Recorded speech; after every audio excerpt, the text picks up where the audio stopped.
Muy buenas noches, esto es La Repregunta, Noticias a Fondo, y yo soy Luciana Vázquez. Bueno, semana intensa en la Argentina y en el mundo con la noticia de la internación del presidente Donald Trump en Estados Unidos. ¿Cómo impacta eso en la Argentina, que cada vez se encuentra con su tormenta perfecta, perfectible cada día, cada semana? Hace casi 7 meses, aunque parece un siglo, cuando la cuarentena recién empezaba y prometía durar 15 días, que luego se transformaron en otros 15, se planteó un debate si el impacto del parate económico debía ser repartido solidariamente entre todos los argentinos, entre los que cobraban sueldos del Estado, preservados de la política de aplanar la curva de la pandemia de coronavirus a través del confinamiento, y preservados en términos económicos, ¿no? Y los empleados del sector privado, el formal y el informal, los más golpeados por los efectos de la pandemia, o sea, el destino, y por los efectos de la cuarentena, o sea, las medidas de gobierno. Descontar o no algún porcentaje del salario de los estatales, al menos a los puestos jerárquicos o al menos en alguna forma escalonada, según los niveles salariales, para contar con recursos extras para ayudar a los otros argentinos sin salario por el confinamiento, por la pandemia. Esa era la cuestión. El gobierno de Alberto Fernández había instalado la retórica de la solidaridad en diciembre para la aprobación del paquete de emergencia, en aquel caso, para paliar el legado del gobierno de Cambiemos, ¿no? La pesada herencia. Esa matriz cultural es recurrente en el kirchnerismo y se sintetiza en un lugar que se ha vuelto común: la patria es el otro. Sin embargo, la solidaridad no llegó a tanto. El presente demostró que el problema era gravísimo, el problema de cómo impactaba el parate económico en los trabajadores del sector privado, informal o formal. Un desempleo del 13,1% en el segundo trimestre del año, 3 puntos porcentuales más que entre enero y marzo, cuando no se habían aplicado todavía las medidas. Casi 2,5 millones de personas sin empleo, cifra récord desde 2004. El oficialismo en aquel debate, en aquella discusión que se dio en marzo sobre, bueno, si el Poder Ejecutivo, los legisladores, debían descontarse en algún porcentaje para ayudar, bueno, cerró filas y rechazó la idea sin vueltas. El mismo presidente Fernández argumentó que era algo simbólico, que no sumaba. ¿No sumaba realmente descontar algún porcentaje del salario de algunos empleados del Estado? En aquellos días, el economista Martín Uribe, un especialista en políticas fiscales, que da clase en la Universidad de Columbia, que conoce bien a Martín Guzmán, considerado uno de los economistas argentinos más influyentes en el mundo, que además polemiza con Stiglitz, el mentor de Martín Guzmán en la Universidad de Columbia, hizo la cuenta de cuánto implicaba si se aplicaba algún tipo de descuento a los salarios del Estado en términos de ahorro, por lo menos no para no gastarlos, sino para aplicarlos a necesidades acuciantes. Su razonamiento era que de alguna manera el empleo público en aquel contexto de la pandemia, de la cuarentena estricta, era una especie de seguro de desempleo. El gasto en personal del sector público consolidado, nación, provincias y municipios, es del 12% del PIB. Una rebaja escalonada, calculaba Uribe en ese momento, de acuerdo con niveles de ingreso de un 20% en promedio, que recortara los salarios más altos en más del 20% y los más bajos en mucho menos del 20%, habría implicado un ahorro del 2,4% del PIB, nada menos. Un porcentaje equivalente al 30% del déficit fiscal proyectado para este año. Detrás de este cálculo estaba la idea de Uribe y de muchas otras voces de que la emisión que va a sostener al déficit fiscal, sobre todo un déficit fiscal que crece en épocas de la pandemia, esta emisión espiralizada es un horizonte dramático para Argentina. Sin chances de colocar deuda, el camino del recorte es el único que quedaba y que queda, parece ser. En aquel momento, para aliviar la situación de las personas más impactadas por la cuarentena económica, las que no recibían un sueldo garantizado del Estado todos los meses. Y no porque se dudara de la necesidad de ese sector estatal que sustenta y que, en el que se proveen servicios muy básicos como claves como salud en el medio de una pandemia o como educación, sino porque era necesario compensar el impacto de estas medidas.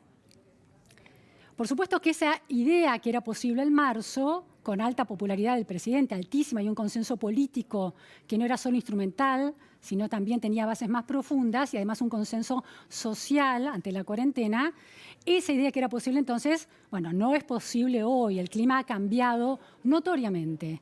Y hay un ejemplo muy interesante que se dio ayer en la comunicación de las medidas, de las nuevas medidas económicas. La idea del dólar, los $200 que se pueden comprar cada vez más restringido, ahora la decisión es que tampoco lo puedan comprar casi como una medida espejo, un símbolo espejo de aquella rebaja de salarios estatales que no se quiso hacer en aquel momento. Ahora los diputados, los senadores y otros funcionarios políticos no podrían acceder a esos $200, como tampoco pueden hacerlo aquellas personas que recibieron parte de sus sueldos porque las empresas privadas pidieron ese auxilio al Estado. Sí podrían recibirlo los empleados estatales. Ahora, ese gesto simbólico llega tarde y no alcanza. No alcanza porque lo que parece indignar más a la población es una doble vara. Un oficialismo que convierte al ahorro en dólares en un pecado, pero que él mismo ahorra en dólares, con el mismísimo presidente del Banco Central, Miguel Ángel Pese, a la cabeza de ese ahorro, y un ahorro en dólares que atraviesa a todo el Gabinete Nacional y a los principales funcionarios del Poder Ejecutivo. El caso de Mercedes Marcó del Pont, que también ahorra en dólares, porque sostuvo una frase que me parece particularmente importante en los últimos días en relación a que si se quiere sostener la ampliación de derechos es necesario la emisión, ¿no? No se puede reducir el déficit fiscal, hay que emitir.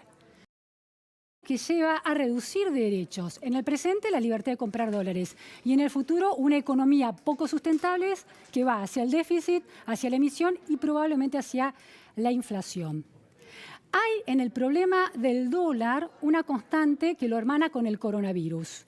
Un estado de negación en el oficialismo. Se deciden medidas que se hacen no con la gente, teniendo en cuenta sus comportamientos reales, sino medidas que se le hacen a la gente. Se prohibía correr, se prohíbe ahora comprar dólares. En los dos casos, esa prohibición genera su quiebre. En el caso del dólar, la disparada del dólar blue. Pero además otra cuestión. El tema del ahorro en dólares, que muestra esta doble vara, se hizo en un contexto, ese anuncio se hizo en un contexto que mostró algunas ausencias. Ausencias comparadas, por ejemplo, con otras grandes escenificaciones del gobierno de Alberto Fernández, por ejemplo, para el acto del 9 de julio. Allí estuvo sentado el presidente de la Sociedad Rural Argentina en aquel acto, Daniel Pellegrina, que ahora está en contra de las medidas que el gobierno, por escasas, insuficientes, por ser un parche, que el gobierno anunció ayer.